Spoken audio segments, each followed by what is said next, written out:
Yo, what's up everybody? This is Reese here from CeeManga and welcome to my review of One Piece chapter 733 cards. So you know what, Oda, he went away for a little while, but he just came back giving us the richest chapter I've seen in a while. So seriously, there was just so much in this chapter. But the best way to sum it up is that shit is just going from bad to worse for the Straw Hats, you know? So yeah, last chapter, obviously I was there wondering like how the hell Don Flamingo's gonna get out of the situation with him, like obviously shooting Law in front of everyone. And well, you know what, I gotta give him props. You know, I was one step ahead with this one. I completely forgot the fact that everyone actually loves him, so he just brought in the whole thing of, oh yeah, Law was the one who came up with the coup d'etat to try and get me off the throne and all that rubbish. So yeah, everyone was all like, yeah, Don Flamingo's rules, all that stuff. But still, it's kind of like, so they like watching their king shoot someone to death?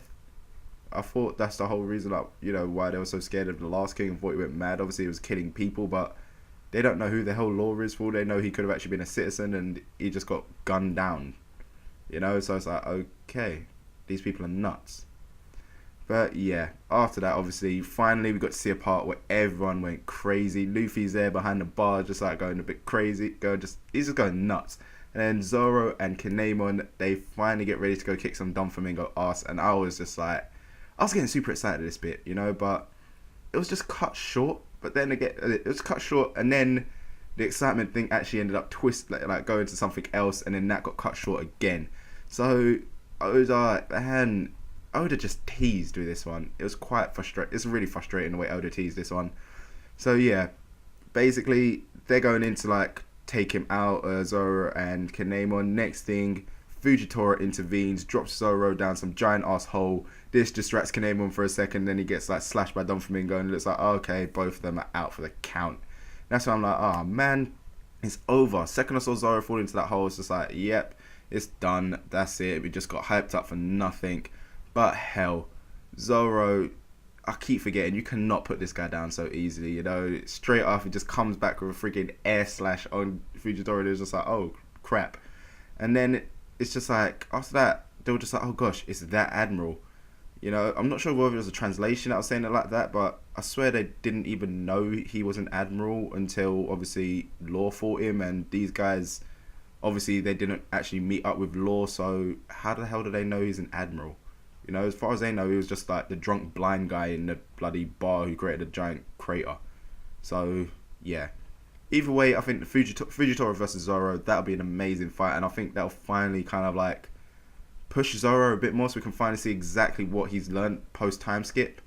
You know, so we can actually finally like see what the hell is going on with this guy, because I keep saying it, I don't think that the Straw Hats have faced anyone so far who've kind of like pushed them to their limits, you know, forced them to kind of fight properly. Sure, there was like the fisherman arc and Luffy almost got like hurt, but that was obviously because he was fighting underwater. You know, he's obviously like half strength no matter what. If that was a land fight against someone, if that was just a land fight, I swear, like, what's his name? You see, that's how unimportant he is. I've even forgotten his damn name. Shark dude, not Arlong. Either way, whatever the hell his name was, he just got taken out like it was nothing. So yeah, it's a bit frustrating. But anyway, like I said at the top of this review, things basically just go from bad to worse for the Straw Hats. You know, the Sunny team, they get confronted by none other than Big Mom.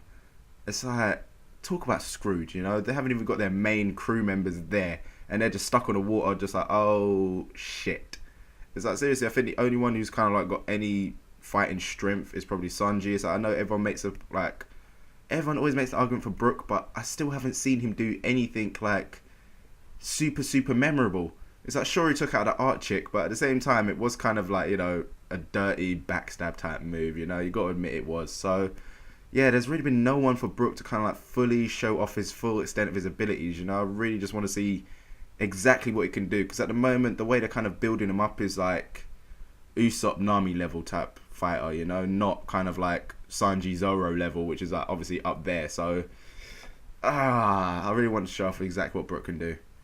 But anyway, yeah, Big Mama's ships are there. They are like friggin' at least 5 times bigger than the Sunny, and makes things worse is there's 3 of them at least. Well, there's 3 that I saw from the panel. So they're kind of fucked. I mean, if Frankie was there, maybe something good could have come out of it, you know, because obviously he knows exactly what's going on the ship. He knows like all the little secret little weapons that he's put in. Maybe he has something which can take on them big ships, like a spinning cannonball with a spike on it to drill through their hull, something crazy like that, you know. Frankie always has something up his sleeves. But yeah, without him there, I don't know, they're just kind of really, really screwed. It don't matter what they try to do. It's like she's probably there obviously to kind of like get Caesar, because they know obviously that Law's group has Caesar. I don't really know how quickly that all got around, but that could be it, because obviously the whole candy factory thing back on the Fishman Island, I don't know, I'm guessing that the revenge thing will probably be more of a bonus for her than an actual kind of cause to go chasing him down. Unless it was, I don't know, you know, either way, they're screwed, just put simply. So yeah, Luffy, obviously he actually cannot do a bloody thing. He tried to break out the bars and then found out they're made of sea stone. So yeah, I think that the whole fact of that kind of emphasized the thing of like, once the competitors go into the Colosseum, there's no escape for them. They're not coming back out. So he just has to sit back and watch helplessly as Law gets like flown off with Don Flamingo and Fujitora. So yeah, everyone's kind of a bit like, oh god, what is next? So after that, Nami, she kind of goes on about like the whole, oh yeah, we got 3 cards here. We got like Caesar Clown, we got Monosuke, and there is also the Smile Factory. Law gave his life to kind of like, you know, make sure that we have 2 out of them 3. But the one which kind of confuses me here is a bit more like, why is Monosuke a card in this? You know, at first I was thinking, oh, it could have been like a whole leverage thing, but he has the other samurai guy, so why would he need Monosuke as leverage? You know, he's already got like 1 hostage like that they're trying to get back. So unless there's something going on there with Kinemon and Monosuke, maybe they're like samurai royalty or something. You know, they haven't really fully gone into their backstory and what they're all about. So maybe there is something special about him, maybe there isn't, who knows.